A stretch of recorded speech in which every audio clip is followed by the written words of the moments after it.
grand, rising, powerful being. How do you observe your pain without becoming it? What does that mean? Here's what it means. Sometimes we identify with it. Instead of saying, I'm in a boat that is scary at the moment, we say, I am the scary boat.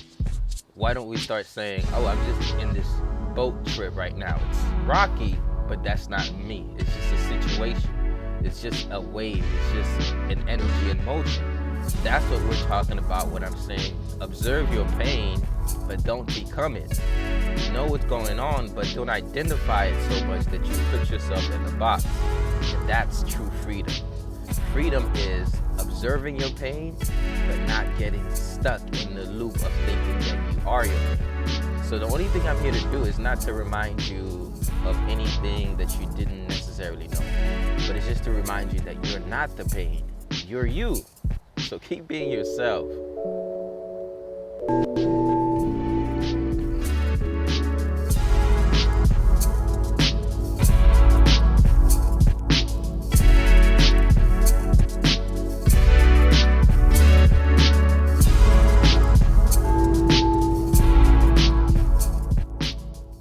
So, observing your pain without becoming it is about playing the observer role.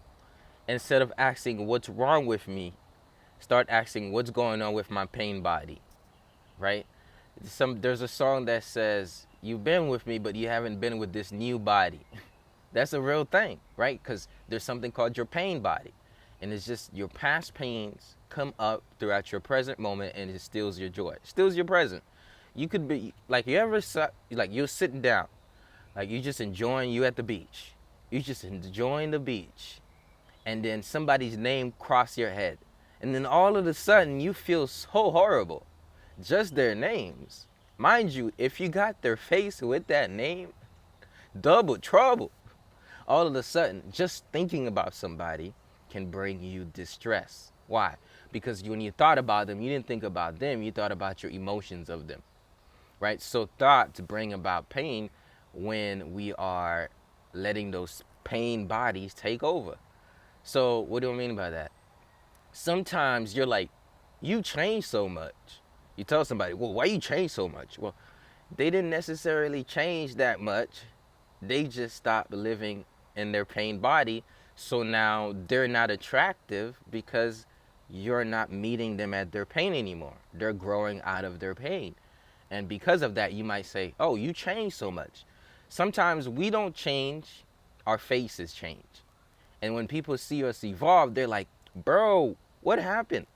Well, you started to let go of who you thought yourself to being rather than you started to let go who you thought yourself into being. So before I confuse you, let's go back. When you meet somebody and they start to say, I'm going to let go of my old ways. If you met them in those old ways, you're going to let them go too. Here's why. Here's what that means. We have an association with our ways, and our brains have chemical blueprint to match our ways. And when somebody is trying to change or have change out of that, we want them to remain the same. That's because a lot of times we live in our pains. We don't live in our creation power. And what I mean by that is we live on how we're used to, right? They say used to bees don't make no honey, baby. Right? And a lot of times we lived our lives like we used to.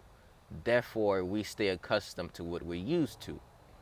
So we're used to, if you're used to something, you're going to live your life out that way. Let's say somebody start to change up and you were used to them. You no longer want to be with them because they're changing. And there is where you got familiar with them, that's no longer the case.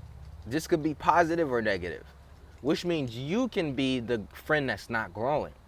And while you think your friends are leaving you, they're growing out of your life, or you're growing out of their lives. It goes both ways. Don't think that you're the only one who grows out of people's lives.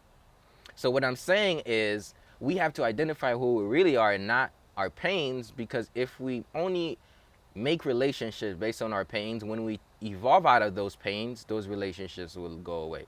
If we only make decisions based on our pains, when we evolve out of our pains, those decisions don't make any more sense.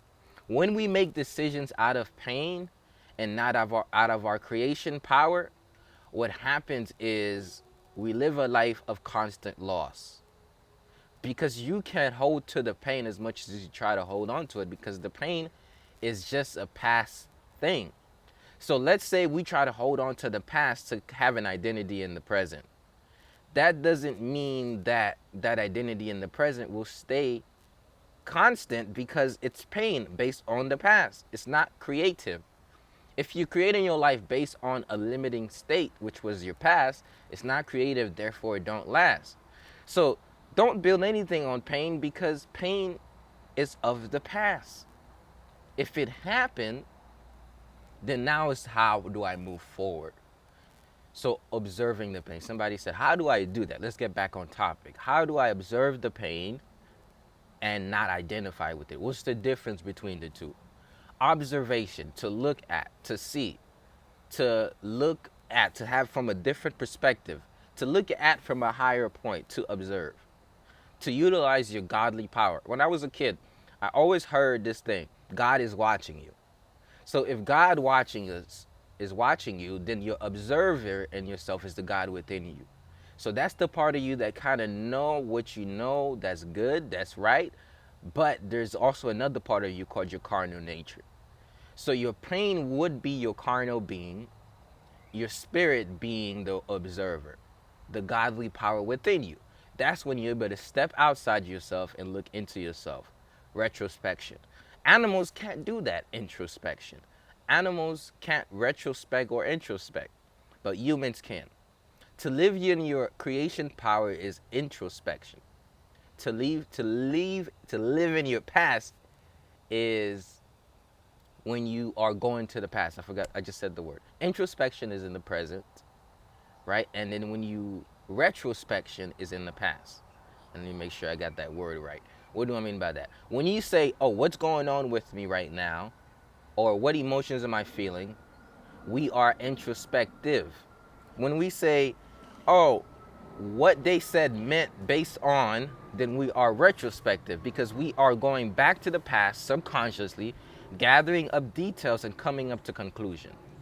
So what does identifications do? It puts you in the box where you're only judging based on limiting information from a past thing. That's what identification do. Observation allows you to get more clarity, because observation says, let me see the current fact, right? Retrospection says, let me see the past false truths and call them true. So let's get away from the past into the present. How do you do that? Well, first of all, I want you to see, let's start saying, I'm observing myself being angry. How about, what if retrospection? What if you, introspection, you said, I am observing myself being angry.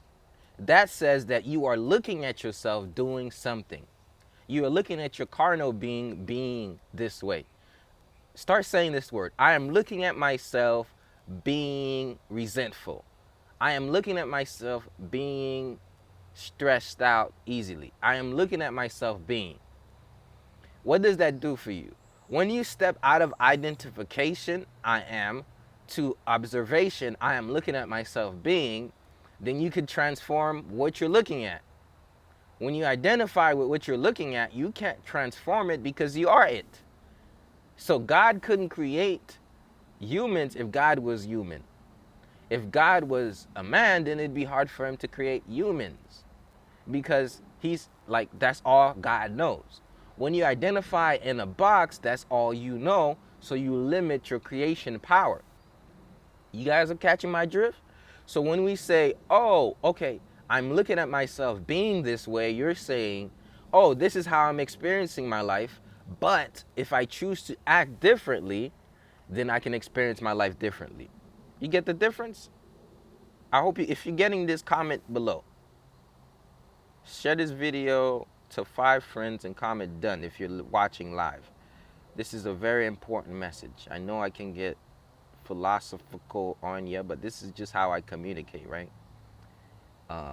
Share this video to 5 friends, comment done. Let me do it myself. Share it to a couple people. If you're watching on Facebook or the replay on YouTube, bear with me. I'm just sharing so that more people can tap in. Like I said, I love the process. I love when one person watches because I see 10,000, right? I see millions of lives being impacted even after I'm gone. So y'all keep sticking with me as I share this so more and more people can tap in. Um, and I appreciate you. Let me send them. Boom. Okay, there we go. So what was I talking about? Identification versus observation. There's a difference between the two, right? So I want you to be more of an observer and not an identifier, right? Stop claiming the I ams before noticing, is this a fleeing moment or is it a definite fact, right? I am, I have bad memory. I am slow. I am always tired. We normally have limiting statements behind our ultimate creation statement. Stop doing that.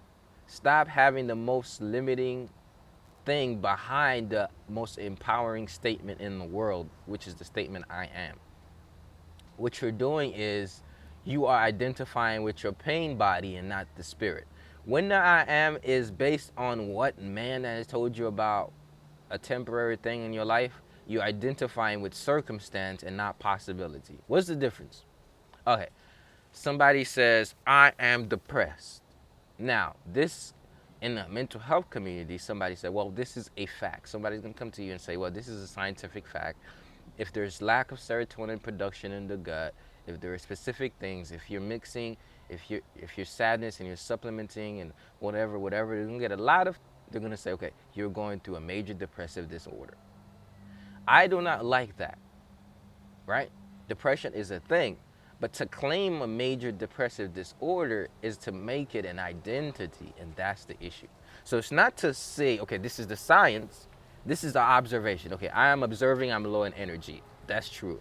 I am observing that my serotonin production is low because I'm low of energy. That's just about the same thing. I'm observing that I've lost interest in doing certain things. That's true. I'm observing that I spend more time sleeping than usual. That's true. I'm observing there is a lethargicness that it goes throughout the day.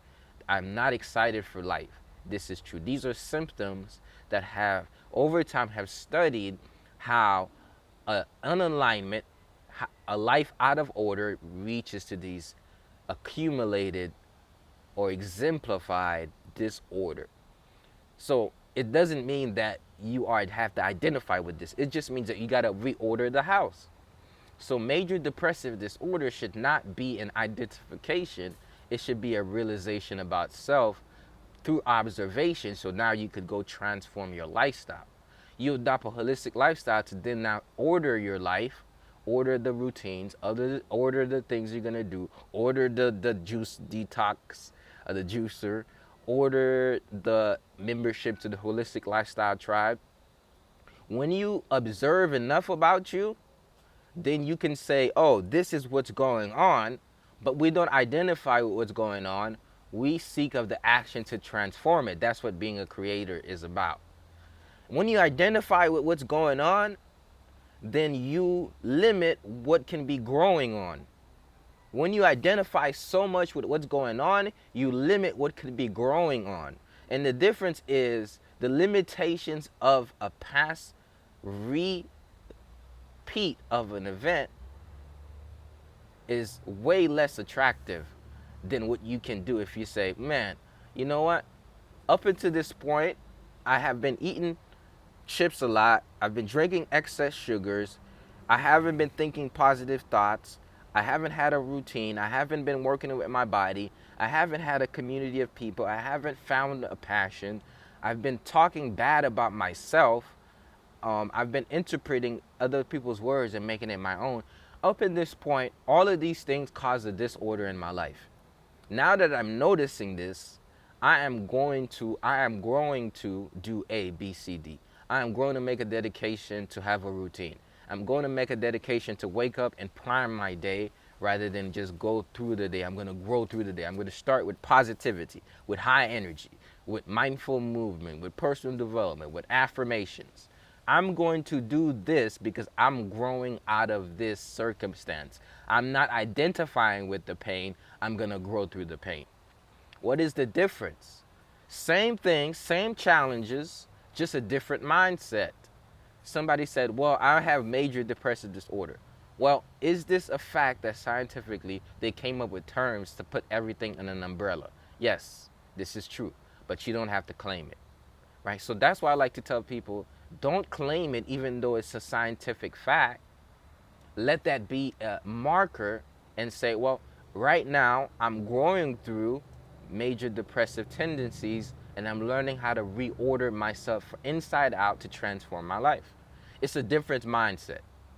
Both of it's true. You can say, okay, chemically, there are all the symptoms are there. However, spiritually, I am not going to identify with it. The doctor or the psychologist or your therapist says, well, you have major anxiety disorder. No, stop claiming it. Well, this is a psychological fact and how they claimed it, but it's not a disorder. I want you to hear this. I'm not putting down what is going on with you, but I'm saying you don't have to identify with it. Once you identify with it, you form the box and you put yourself in it. Now, does it mean that some people don't have the symptoms of having a major anxiety disorder based on the psychology terms? Yes, you probably do. You might fidget, right? You might be standing in a line and you're thinking about what everybody's thinking about you. You might find yourself, your heart racing. You might find yourself getting bats in your belly when you try to speak somewhere. You might experience the symptoms of anxiety, but that's because there's other components that haven't been stilled, that haven't been balanced. So would you say that I have major anxiety disorder, or I'm learning how to be more present, how to be more accepting, or how to be more loving, or how to have more self-confidence, how to confide in me as a spirit being and not as a pain being? It's a difference. It's about the same experience of life, but instead of identifying the experience and putting you in a box, you observe the experience, you transform the experience. I want to say this nugget. Don't just identify the experience and then identify with it. Observe the experience and then do something to enhance your current life experience. So if you don't identify it, you observe it, then you can turn that observation into transformation. That's how scientific experiments work. There's a problem statement. What is your problem statement? You have an issue in your life. You have a stressor. You have pain. You have an anxiety. You have a worry. You have some guilt. You have some shame. You have some blame. You have some things you need to forgive about yourself. What is your problem statement? But then you have a hypothesis. So other people make their own hypothesis about you. They say, oh, well, this person is this. This person is crazy. This person is stupid. This person is just an angry, pissed off person. This person is full of this. They make up their things about you. So they put you in a box. The psychologists didn't want to put you in a box. They say, well, this person has a major depression disorder. This person has major anxiety disorder. This person is bipolar. So you have society putting you in boxes, and then you go to your doctor, and then your doctor says, well, you have high blood pressure. Then your doctor says you have this. Then your doctor says you have that. So everybody then identifies you in this. And then you go, then I want to ask you, if the doctor identifies you as something, your friends identify you as something, society identifies you as something, and then now you then identify you as that same thing, you think that's going to give you a positive result? If your workplace is saying, well, this person is lazy, which is not the case. Somebody else is saying this person is this way, and then they're saying this person has this. Are you going to then say, okay, well, I am just depressed person. I am just full of anxiety all the time. No. Stop identifying with it. Observe it. Say, sometimes I grow through these anxiety issues. Sometimes I observe that I can't sit still. It's a difference wording when you speak with observation than when you make a dead-on conclusion on how you're going to be based on what's happening right now. Observation says, I'm seeing this about me, and then that leads to transformation. Therefore, I'm taking this action to transform it. Identification says, I'm seeing this, and it is me.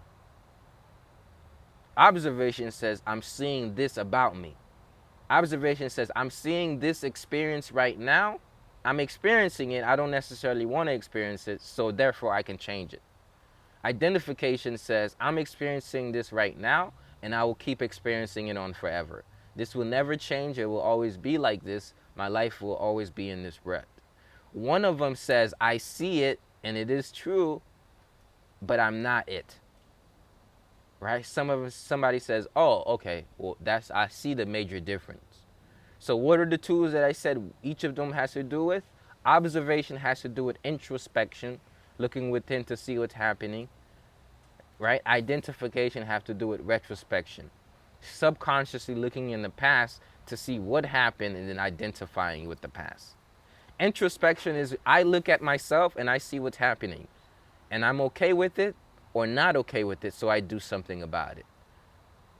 Identification is I look inside of me, I look outside of me, and I only base on what I'm seeing based on what was past, what was then. That's identification. So why do I keep saying it over and over? I'm saying stop identifying with the challenges, observe them. Only in your observation state do you activate the God power within. You ever heard of the thing that you got an angel and you got a devil inside of you? That's what observation is about. Being the observer is being the angel. Being the identifier is being like the devil.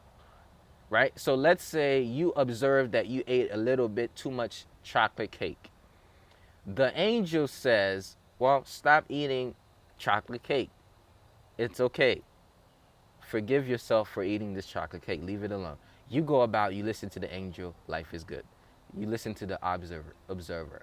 The identifier says, the devil, wow, you ate that chocolate cake. You so fat, stop eating Fox chocolate cake.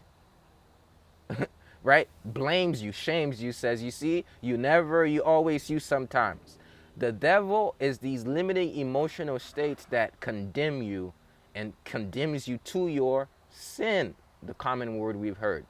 That's the devil on your shoulder. That's in your mind. This is the tool that says, let me shame this person to reside in their carnal nature. While we think shame does good, shame keeps you perpetuating the pain. Guilt is the tool of change. That's the tool that the angel helps us grow with. That's the observation tool of the white angel on your shoulder, or whatever, the angel on your shoulder. And what that's saying is, listen, oh, you did this, it's okay. However, if you keep doing this, here's what might happen to your life. The devil says, you did this, you are condemned. The devil in your mind takes you to the hell of the condemnation of the action that you did. But I want to remind you that you are not your mistakes. You are not your sins. You are not the things you perpetuated against yourself. You are a creative being, and as soon as you realize that, step into your spirit, you can observe the pain, let it communicate to you, and do something to prime yourself to a better living state. So you don't have to be a burden to you. You can let it go so you can grow. So you're like, how do I do this? Instead of saying, okay, I'm feeling this way, start saying, I'm seeing I'm feeling this way. Instead of saying, I am this, say, I'm experiencing this. This is the difference. Instead of saying, I am depressed, I am going through this moment of boom, boom, boom. So you're saying, I am enduring or I'm prospering over this circumstance, and I'm going to go to a different path. So Diva, recommendation for removing mucus, detox. That's it. Detox, text Spring Clean to 561-510-9605, and I'll send you the details on that. Detox. So that was pretty much the podcast for today, y'all. I really wanted to come on here to share with you observing the pain and not identifying with it. And I know this added value to you, and I invite you to keep listening to this podcast. Go to this website called edtalksdaily.com. Let me drop it in the chat right now. Go to this website called edtalksdaily.com, and you'll be able to subscribe to this podcast and and a couple things. Yeah, you really want to do that detox cleanse. I can help you do it. Just gotta text me.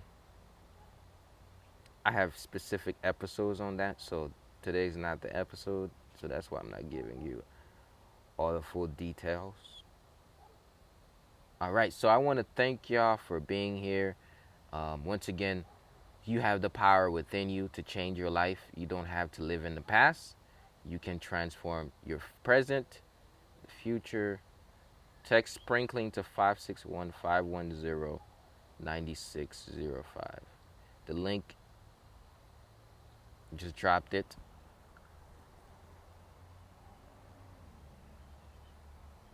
Wow. All right. So y'all stay blessed, stay in your power, and I'll see you when I see you. Subscribe to the podcast by going edtalksdaily.com. Remember, you have the unlimited power in you to create the life that you deserve. You don't have to live in the past. You can create the present, create the future by living in the present. And until you believe that that's possible for you, the world will forever miss the true essence of you. They will only get the pseudo version. For your sakes, for your sake, for the world's sake, for your children's sake, for your legacy's sake, for your soul's sake, please let your spirit out here and stop residing in your carnal being. Okay? So I dropped this message for y'all today, and let it resonate. Tap back into it. The full thing will be available, so you could go back and watch the full thing. Peace.